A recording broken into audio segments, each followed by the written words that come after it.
Baik, saya akan menjelaskan mengenai konsep diri. Nah, konsep diri merupakan cara pandang seseorang terhadap dirinya sendiri. Dalam konsep diri, ini merupakan inti daripada kepribadian seseorang untuk dapat menentukan dan mengarahkan kepribadian serta perilaku seseorang dalam lingkungannya. Baik, yang kedua saya akan menjelaskan mengenai faktor-faktor yang mempengaruhi konsep diri seseorang. Nah, menurut Stuart dan juga Saden, ada beberapa faktor-faktor yang dapat mempengaruhi konsep diri seseorang. Yang pertama adalah teori perkembangan. Konsep diri berkembang secara bertahap dari awal seseorang mulai lahir, mengenali dan juga dapat membedakan dirinya dengan orang lain. Yang kedua merupakan signifikan other. Nah, dalam hal ini konsep diri dipelajari melalui kontak seseorang dengan orang lain. Konsep diri dalam hal signifikan other juga yang paling berpengaruh besar adalah orang-orang yang paling dekat dengan orang tersebut. Tiga adalah persepsi diri sendiri. Dalam hal ini konsep diri akan terbentuk melalui pengalaman positif dan juga pandangannya terhadap diri sendiri. Aktualisasi diri. Nah, aktualisasi diri sendiri merupakan pernyataan tentang diri sendiri, yakni konsep diri yang positif. Adalah konsep diri positif. Nah, konsep diri positif ini akan terbentuk apabila seseorang memiliki pengalaman yang positif dalam beraktualisasi diri. Yang keenam adalah harga diri rendah. Harga diri rendah adalah transisi antara respon konsep diri adaptif dan juga konsep diri maladaptif. Yang ketujuh adalah kekacauan identitas.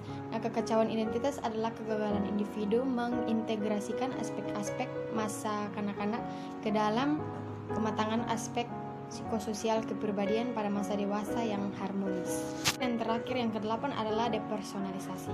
Nah, depersonalisasi adalah perasaan yang tidak realistis dan asing terhadap diri sendiri yang berhubungan dengan kecemasan ataupun kepanikan yang tidak dapat membedakan dirinya dengan orang lain.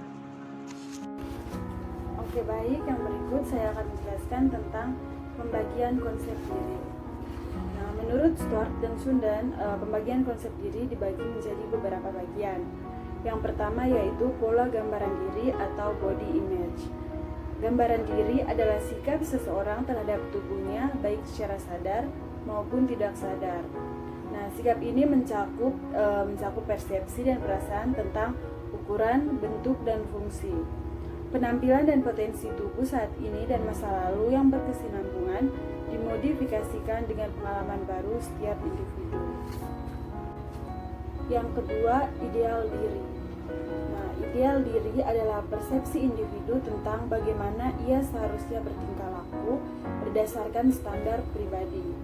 Nah, ada beberapa faktor yang mempengaruhi ideal diri, yaitu yang pertama, kecenderungan individu menetapkan ideal pada kemampuannya. Yang kedua, faktor budaya. Yang ketiga, ambisi dan keinginan. Yang keempat, kebutuhan yang realistis. Dan yang kelima, perasaan cemas dan rendah diri. Yang ketiga yaitu harga diri. Harga diri adalah penilaian pribadi terhadap hasil yang dicapai dengan menganalisis beberapa banyak kesesuaian tingkah laku dengan ideal dirinya. Harga diri diperoleh dari diri sendiri dan orang lain, yaitu dengan cara dicintai, dihormati, dan dihargai.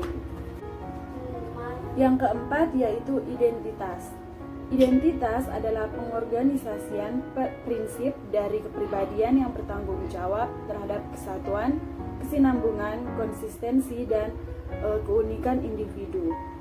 Nah, pembentukan identitas dimulai pada masa bayi dan seterusnya, berlangsung sepanjang kehidupan, tetapi merupakan tugas utama pada masa remaja. Nah, yang kelima yaitu peran. Peran adalah serangkaian pola perilaku yang diharapkan oleh lingkungan sosial berhubungan dengan fungsi individu di berbagai kelompok sosial. Pada peran yang diterima adalah peran yang terpilih atau dipilih oleh individu tersebut. Oke, baik, yang berikut adalah perkembangan konsep diri. Perkembangan konsep diri terbagi menjadi dua, yaitu konsep diri positif dan konsep diri negatif. Yang pertama yaitu konsep diri positif. Konsep diri yang positif bersifat stabil dan bervariasi. Individu yang memiliki konsep diri positif adalah individu yang tahu betul tentang dirinya. Seseorang yang memiliki konsep diri positif memiliki karakteristik seperti Yang pertama yaitu merasa sanggup ketika menyelesaikan masalah yang terjadi. Yang kedua, merasa sepadan dengan orang lain. Yang ketiga, tidak malu saat dipuji. Yang keempat yaitu merasa mampu memperbaiki diri. Yang kedua yaitu konsep diri negatif. Pandangan individu tentang dirinya sendiri benar-benar tidak teratur dan tidak memiliki perasaan kestabilan dan keutuhan diri. Nah, individu tersebut benar-benar tidak tahu siapa dirinya, kelebihannya apa, dan kelemahannya apa, atau cara hidup yang tepat. Nah, seseorang dengan konsep diri yang negatif mempunyai karakteristik seperti sensitif terhadap kritik, senang dengan pujian, merasa tidak disukai oleh orang lain, dan suka mengkritik orang lain. Nah, yang berikut yaitu analisis diri. Analisis diri adalah proses yang dilakukan secara sadar tanpa intervensi dan tekanan untuk meneliti, memahami diri sendiri. Nah, proses analisis diri itu sangat penting dilakukan dalam situasi dan kondisi apapun untuk kehidupan manusia. Baik, selanjutnya kita akan membahas mengenai menggali potensi diri.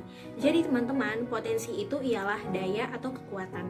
Nah, analisis SWOT pada diri sendiri itu ialah suatu analisis tentang faktor internal dan eksternal yang berguna untuk menghadapi semua tantangan atau ancaman yang akan terjadi pada masa yang akan datang. Nah, SWOT sendiri adalah singkatan dari strengths, weakness, opportunities, dan threat. Yang pertama kita akan langsung membahas mengenai strengths.